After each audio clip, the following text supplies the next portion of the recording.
Hello, welcome to Spotlight on Souris. My name is Laura Higgs, and today we have with us Glen Tosh, who is here to talk to us about the Souris Glenwood Community Foundation. Welcome, Glen. Thanks for having me. Good. Thanks for coming in. You are a board member on the foundation board, right? Correct. You're just a member. I've been on the board. You are a member, and you've been there for a few years. Yeah, I was trying to remember how long, but I'm not sure. It's been for sure 6 years, maybe a little bit longer. Okay. What's the purpose of the foundation? The purpose of the foundation is to, as a board, we try to raise awareness for the foundation and to raise money, basically, so that there's money that we have in perpetuity to give back to the community, to continually give back. We never spend the principal. The only thing we ever spend is the interest. Okay. Okay. Oh, okay. Good to know. So, how do people get access to that? I know, people will donate to it, right? But then you use it and use the interest that you make on it for community things. How do people get access to that? We're coming up to that right now. Actually, we have our grant applications out right now, and they're open till October 31st. Oh. So people can apply. They can grab a grant from the town office and submit it back in that way. They can email it back into our foundation email address, which is info@sgfoundation.ca, or they can take it back into the town office and give it to them there. But they do need to be in by October 31st, so that time's coming up. Yeah, time is close because it's the 23rd today. Right. 23rd? 24th. 24th, Yeah. yeah, so people have 7 days. So to get yeah, that. not much time to get that in for sure. So is the application long? No, it's a very short form. Okay. It basically just, you talk about what your group is, what your project is. It has to be for a certain project. So you tell us about your project, if you've done any other fundraising towards that project already and have some money already set aside but need a little bit more to help you finalize your project. So that kind of information, kind of the more you can give us helps the board when we're making the decision-making process, but it's not a long, onerous task to do it. Sure. So you've been with the foundation, you said 5 or 6 years. How long has it been in existence? The foundation has been in existence, interesting you ask, as we're coming upon our 30th anniversary this year. Ah. And if you'll remember, or some community members will remember for sure, that we had a 25th anniversary celebration. And we used that opportunity to raise awareness for the foundation and, in the same sense, raise some money. And we're going to do the same thing for our 30th anniversary. We're having the same comedian back that we had last time, Matt Falk. I don't know if you'll remember him, but very family-friendly entertainment. We had a big crowd last time. I think we had almost 380 people there at the event. Wow. We're hoping to do the same this year. We'll have some hors d'oeuvres and stuff, and we're going to do some fundraising events that evening. We're changing it up a little bit in how we're going to do it there, but it's going to be a great opportunity for the foundation to raise some more awareness and some money. For sure. Okay, so give us some indication of what type of organizations have benefited from the foundation money. Okay.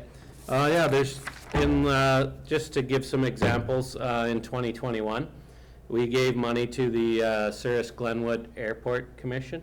They did an upgrade to their equipment for the runways.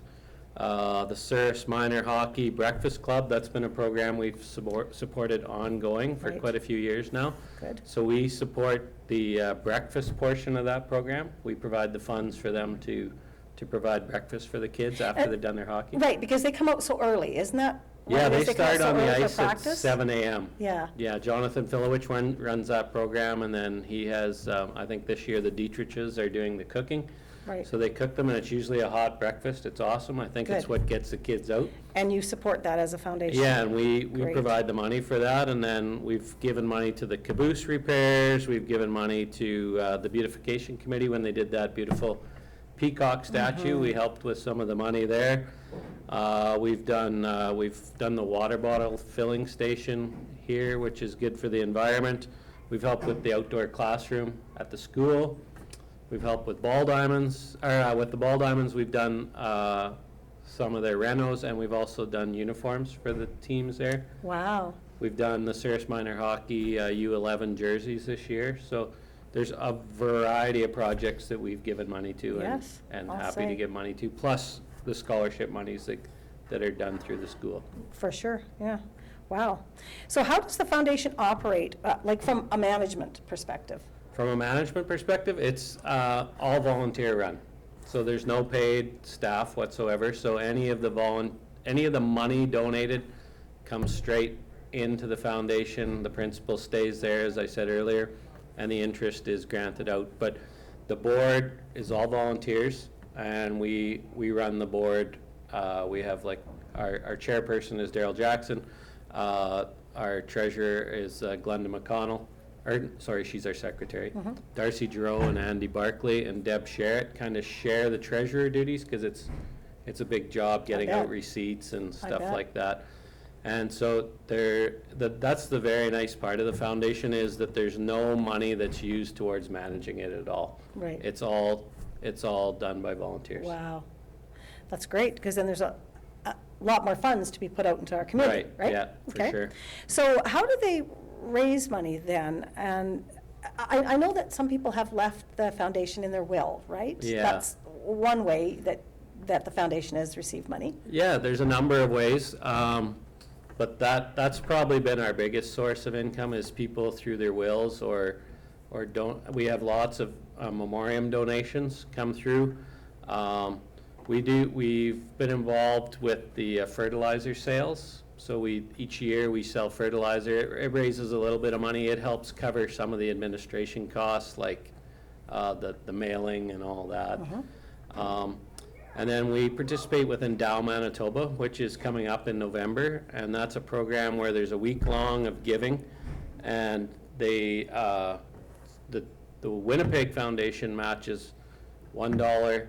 Province matches $1 so for every $5 donated, we get $1 from the Winnipeg Foundation, $1 from the province. So that's a great time for people to donate. Right.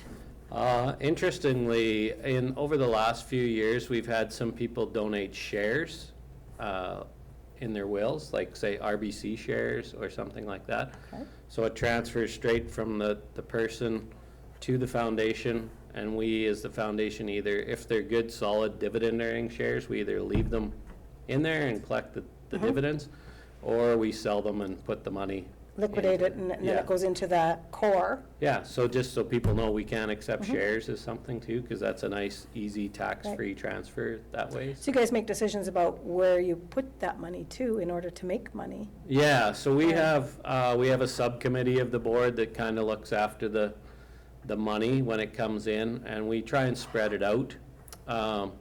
We have some of our money locally with Crescent Financial and with Westover Credit Union.